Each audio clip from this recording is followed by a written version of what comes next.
तीनों का मतलब एक ही है। अब इसमें डिफरेंस क्या है ये मैं आप लोग को बताता हूँ।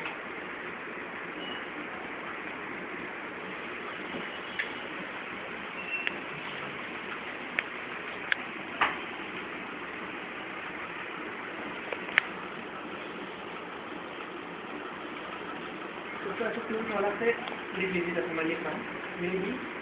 यहाँ पे यहाँ पे माइट लिख लीजिए, चलो माइट भी माइट भी मत लीजिए, जैसा लिखना है वैसा लिखिए, बस उसका मतलब बस ठीक है। अब एक छोटा सा स्टोरी बताता हूँ।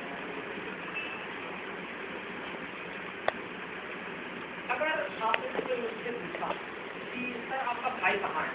ठीक है, मैंने आप लोगों को 3 प्रकार की बातें बोली, मे भी माइट भी मतलब 3 प्रकार की बातें बोली, और मेरे भाई के चांसेस 3 जगह हो सकते हैं, घर में, कॉलेज में या ट्यूशन क्लास में, ठीक है। अगर मेरे को बिल्कुल भी श्योर नहीं हूँ, मैं एकदम 90% डाउट है मेरे को, मेरा भाई कहाँ है मेरे को कुछ भी नहीं मालूम, बिल्कुल मालूम नहीं है, बस मेरे पास 3 ऑप्शन है, मतलब मेरा डाउट का जो क्वांटिटी है कितना है 90%, ठीक है। तो देखिए यहाँ पे भाव, इंग्लिश में भाव बहुत जरूरी होता है, प्रोनाउंसिएशन बहुत जरूरी होता है, और भाव, ये 2 चीज़ हमेशा याद रखिएगा। अलग अलग भाव में अलग अलग चीज़ों का प्रयोग किया जाता है, और प्रोनाउंसिएशन अलग होगी। तो किसी प्रोनाउंसिएशन के बारे में बस क्लास और लगाएंगे, वो मैं बाद में बताऊँगा। अभी यहाँ पे देखते हैं माइट भी मे भी मस्ट भी। अगर मैं अपने भाई के प्रति 90% डाउट हूँ जो घर में होगा कि नहीं, अब मेरे को मैं ये बोला कि माइट मतलब वो घर में होगा कि नहीं होगा, इसके पीछे मेरे को डाउट है, क्योंकि या तो वो कोचिंग में हो सकता है या तो वो कॉलेज में हो सकता है, तो 90% डाउट है,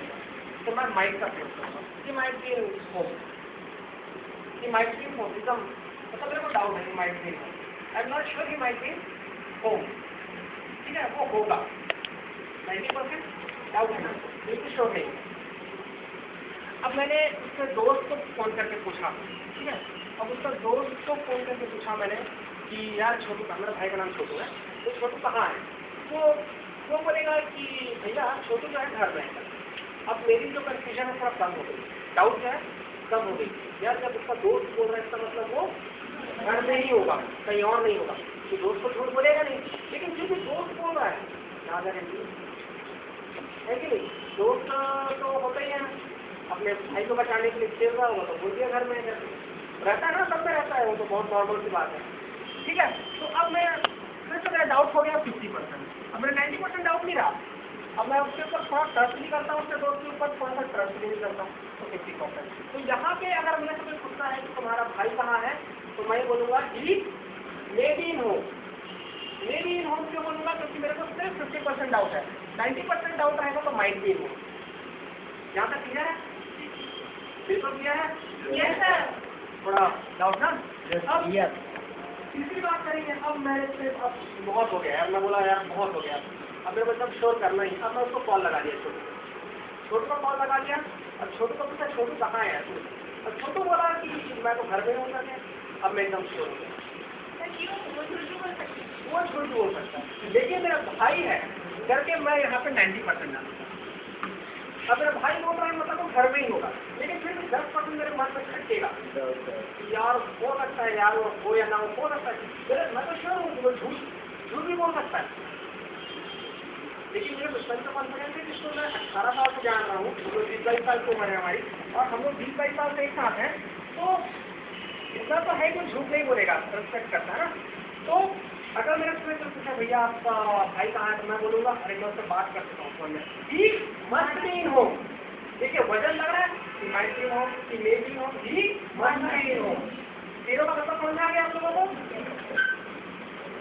क्लियर है यहाँ तक के may be might must be, might मतलब बिल्कुल 90% डाउट, मतलब आपको कुछ भी नहीं मालूम उसके बारे में, he might be A good boy, he might be engineer, कुछ भी नहीं मालूम, 50% डाउट है, शी माइट बी डॉक्टर, मैं तब बोलूँगा जब मेरे को कुछ भी नहीं मालूम, हो सकती है मेरे को नहीं मालूम, अगर एप्रोच करना है तो मेरे पास डाउट 50% रहेगा, तो हमको कोई कह सकता है। अब इन्होंने थोड़ा मार दिया अंग्रेजी बायो वाली बात कर दी, तो मैं बोलूँगा 90% श्योर हो जाएगा डॉक्टर ही हो गया, शी मस्ट बी डॉक्टर। कितना स्ट्रक्चर हुआ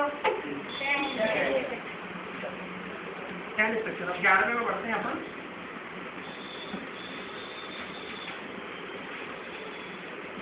मिनिमाइज की मत कीजिए, थोड़ा सा प्रैक्टिस करिएगा ना इसको, अच्छा चीज़ है। और हमेशा याद रखिएगा कि ज़्यादातर आप लोग को इंग्लिश में माइट का प्रयोग करना है। ये थोड़ा सा क्या होता है, ठीक है, मतलब इंग्लिश में भी क्या होता है, लेवल होता है, ठीक है। लेवल क्या होता है मैं आप लोगों को समझा दूँ कि अगर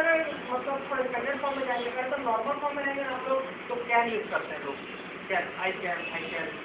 नहीं, कहीं पर मैंने कुड यूज करता है। कुड का क्या थोड़ा वजन पड़ता है, I could do it, I could do it, I can, यार कैन तो यार बचपन तो इंग्लिश पढ़ रहे हैं, कैन जो प्राइमरी का टीचर भी कैन ही पढ़ाता है,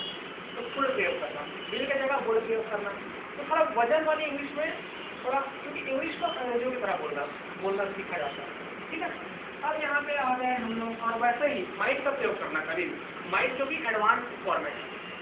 मे और मस्ट का प्रयोग भी कर सकते हैं, लेकिन एकदम ज़्यादा श्योर हो तो मस्ट करना, या तो कॉमनली 90% जगह में आप लोग को माइट का प्रयोग करना पड़ेगा। माइट का यूज रिस्पेक्टफुली भी होता है ना,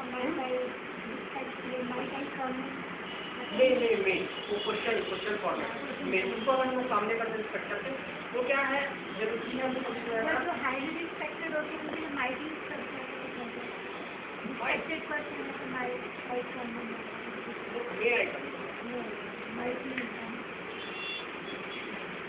उसका भी उन्होंने रेस्पेक्ट के जगह में मे को लगा दिया, can I do, I can do और कैन आई डू। ये देखिए अभी अगर मैं आप लोग को दो का स्ट्रक्चर बता दूंगा तो पूरा बीच हो जाएगा, इसलिए ना एकदम लेवल आप लोग को जितना मैं पढ़ा रहा हूँ उसका समझ में आ रहा है, बिल्कुल क्लियर है, बिल्कुल क्लियर है ना। तो बस धीरे धीरे करते रहिए और talk in English, if you are reading and all, if you are committing and illustrating, doesn't make any difference. So learning speaking English is all about your confidence. How much you are having confidence, only up to that extent you can speak English, and it's a gradual process. It happens gradually. Okay, कुछ खाने की चीज़ नहीं, it's not an eating material. Just you gulp it and you get it. It's a gradual process. Okay, so everything comes in a practice, and the most important thing is you have to avoid yourself. Okay, शर्म का त्याग करना पड़ेगा, क्योंकि हमारे India में ऐसा होता है, ये जो है क्या समझ रहे हैं, बिल्कुल नहीं होगा। आप लोग जब अपने दोस्तों के साथ या मतलब किसी के साथ भी बात करेंगे, जैसे कि मैं और सर भी इंग्लिश में बात करते हैं, हम लोग यहाँ मतलब अपना बना लिए, तो ऐसे हम हमारा तो सर्कमस्टेंस हमने क्रिएट कर दिया, अब आप लोगों को अपना सर्कमस्टेंस क्रिएट करना है, या तो मेरे पास लग जाना, मैं वहाँ रहता हूँ मतलब जीडी, और हो सकता है शाम को जीडी ग्रुप डिस्कशन का बैच लगे, जिसमें हम लोग शाम को सिर्फ इंग्लिश और उसकी प्रैक्टिस करेंगे, अभी तो मैं आप लोगों को फॉरवर्ड बता रहा हूँ, ठीक है। तो हेजिटेशन का त्याग करना बहुत जरूरी होता है, जो करे परम शिखर होते, बिल्कुल सही बात है, बिल्कुल शर्माना नहीं है, और अच्छे से पर 10 बार मिस्टेक करेंगे, आगे बात तो नहीं बोलोगे आप, ठीक है। तो आ जाते हैं हम लोग अपने 11 Ram has been good boy. अब यहाँ पे थोड़ा सा ग्रामर आप लोगों को पढ़ना पड़ेगा, जो चिल्ला चाहते हैं मुझे बताना पड़ेगा।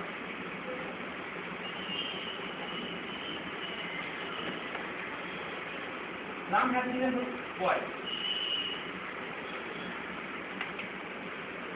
का मतलब क्या समझते हैं, राम अच्छा लड़का रहा है। जैसे कि अब मैं बता दूं, मैं राम को बहुत पहले से जानता हूँ, ठीक है,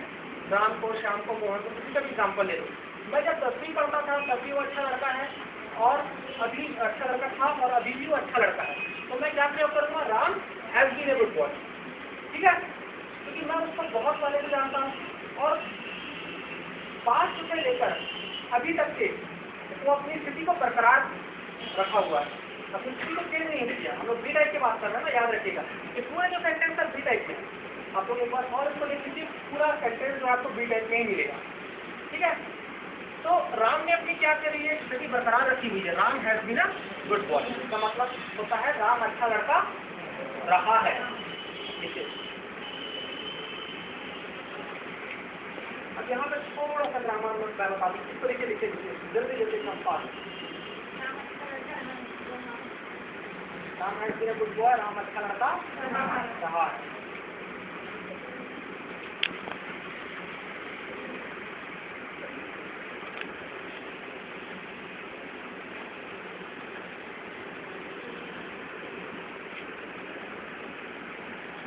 देखिए अब देखिए यहाँ पे ग्रामर का एक रूल होता है छोटा सा, IUV से और